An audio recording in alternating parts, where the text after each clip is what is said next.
사랑이란 무엇일까? 우리가 흔히 말하는 사랑은 기쁨이고 위로이며 인간이 인간으로 살아갈 수 있게 해주는 가장 본질적인 감정이다. 그러나 오세아니아의 세계에서 사랑은 범죄였다. 사랑은 당에 대한 충성을 위협하는 불순한 감정이었고 두 사람의 유대는 곧 체제에 대한 도전이었다.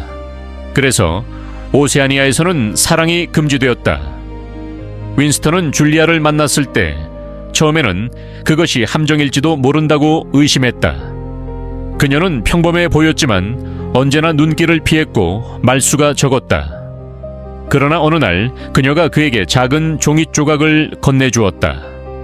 떨리는 손으로 종이를 펼쳤을 때 그 안에는 단 3단어가 적혀 있었다. 나는 당신을 사랑해. 그 순간 윈스턴의 심장은 폭발할 듯 뛰었다. 그는 눈앞이 아득해지는 것을 느꼈다. 그 짧은 문장은 곧 사형 선고와 같았다. 사랑이라는 단어를 쓰는 것만으로도 그들의 운명은 이미 결정된 것이나 다름없었다. 그러나 동시에 그것은 살아있음을 느끼게 하는 가장 강렬한 불꽃이었다. 둘은 몰래 만났다.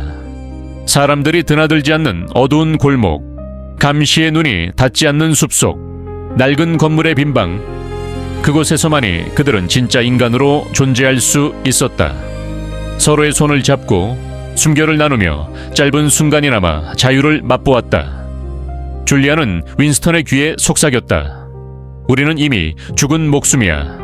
하지만 지금은 살아있잖아. 사랑은 그들에게 가장 위험한 모험이자 가장 강렬한 희망이었다. 줄리아는 담대했다. 그녀는 말했다. 당은 우리 몸은 지배할 수 있어.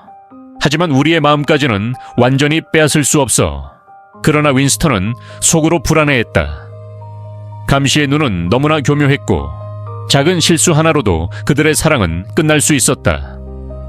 그들의 만남은 늘 긴장 속에서 이루어졌다. 작은 발자국 소리에도 가슴이 철렁했고 멀리서 들려오는 금속성의 소음에도 심장이 멎는 듯했다. 텔레스크린의 눈은 어디에나 있었고 사상경찰의 귀는 보이지 않는 곳에서 기다리고 있었다. 그러나 그럼에도 그들은 서로를 향해 나아갔다. 사랑이 없다면 이 세계에서 살아가는 이유조차 사라지기 때문이었다. 줄리아는 윈스턴에게 속삭였다. 당신은 진실을 알고 싶어 하지? 나도 그래. 하지만 진실을 아는 것만으로는 부족해. 우리에겐 지금 이 순간이 필요해. 그녀의 눈빛은 강했고 윈스턴은 그 눈빛 속에서 자신이 다시 인간으로 숨을 쉬고 있음을 느꼈다. 그들은 오래된 건물의 빈방을 은신처로 삼았다. 좁고 낡은 방에는 텔레스크린이 설치되지 않았다. 창문은 낡은 커튼으로 가려져 있었고 바깥의 소음은 희미하게만 들려왔다. 그곳에서만 그들은 마음 놓고 서로를 바라볼 수 있었다. 줄리아는 작은 사탕을 꺼내 윈스턴에게 건넸다. 단 한 알의 달콤함이 그들에게는 기적처럼 느껴졌다. 오세아니아에서 달콤한 맛은 거의 사라졌기 때문이다. 그 방에서 그들은 진짜 대화를 나누었다. 줄리아는 당에 대한 충성을 연기할 뿐이라고 고백했다. 그녀는 말했다. 나는 겉으론 충성스러운 것처럼 보이지만 속으론 아니야. 그게 우리가 살아남는 방법이야. 윈스턴은 그녀의 용기에 놀랐다. 그는 그동안 자신이 혼자라고 믿어왔는데 줄리아의 존재는 그 고독을 무너뜨렸다. 하지만 동시에 그는 더 큰 공포에 휩싸였다. 그들의 사랑이 발견되는 순간 그들은 사라질 것이다. 그럼에도 그는 알았다. 이 길을 멈출 수 없다는 것을. 사랑은 위험했지만 사랑 없이는 살아갈 수 없었다. 이쯤에서 우리는 오늘의 현실을 돌아봐야 한다. 오웰이 묘사한 사랑의 금지는 단순한 소설 속 장치일까? 아니다. 오늘날에도 권력은 인간의 친밀한 유대를 경계한다. 때로는 데이터와 감시를 통해 개인의 인간관계를 추적한다. 소셜미디어 속 좋아요와 메시지, 통화 기록과 위치 정보는 이미 누군가의 손안에 있다. 우리의 인간적인 관계마저 감시되고 평가받는 세상. 그것은 오세아니아의 감시사회와 다르지 않다. 줄리아와 윈스턴의 사랑은 단순한 연애가 아니었다. 그것은 체제에 맞서는 조용한 반항이었다. 그리고 그 반항이야말로 당이 가장 두려워하는 것이었다. 왜냐하면 사랑은 충성을 무너뜨리기 때문이다. 그들의 사랑은 달콤했지만 동시에 잔혹한 그림자를 동반했다. 은신처에서 서로를 품에 안을 때마다 윈스턴은 벽 너머에서 발소리가 들려오는 듯한 착각에 시달렸다. 문고리가 덜컥거리는 소리만 들어도 숨이 멎을 것 같았다. 줄리아는 그런 그의 불안을 감싸주듯 속삭였다. 그들이 결국 우릴 잡을 거라는 걸 알아. 하지만 지금은 아니야. 지금은 우리가 살아있는 거야. 윈스턴은 그녀의 얼굴을 바라보며 생각했다.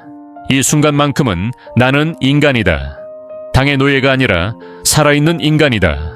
그러나 동시에 그는 알고 있었다. 이 사랑은 오래 가지 못할 거라는 것을. 사상 경찰은 언젠가 나타날 것이고 그들의 작은 은신처마저 파괴할 것이다. 줄리아와의 사랑은 윈스턴에게 희망을 주었다. 그러나 그 희망은 동시에 가장 큰 약점이 되었다. 사랑은 당의 권력에 맞서는 불꽃이었다. 그 불꽃은 작았지만 당은 그 작은 불꽃조차 용납하지 않았다. 사랑은 개인의 자유와 직결되었고 개인의 자유는 곧 당에 대한 위협이었다.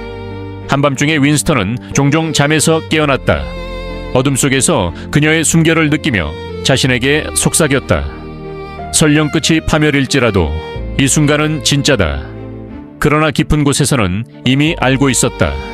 이 행복이 오래가지 못할 것임을. 오늘 우리의 현실을 돌아보면 사랑의 자유 역시 완전하지 않다. 누군가는 종교, 신분, 사회적 조건 때문에 사랑을 금지당하고 또 누군가는 감시와 평가 속에서 관계가 조작된다. 우리는 자유롭게 사랑한다고 믿지만 그 자유마저도 수많은 데이터와 규칙 속에서 평가되고 감시받는다.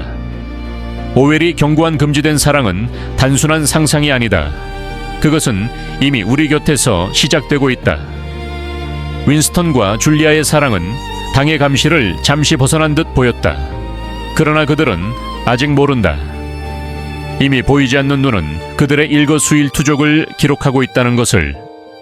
빅브라더는 언제나 지켜보고 있었고 그들의 행복은 언제든 산산조각 날 수 있었다. 이제 이야기는 더 깊은 어둠 속으로 들어간다. 사랑이라는 불꽃은 피어났지만 곧 당의 거대한 소나기에 쥐어질 것이다. 다음 편의 제목은 빅브라더의 눈에 걸리다. 그들의 비밀스러운 사랑은 어떤 결말을 맞게 될까? 그리고 인간의 자유는 어디까지 지켜질 수 있을까? 진짜 공포는 이제부터 시작된다. 절대로 놓치지 마라.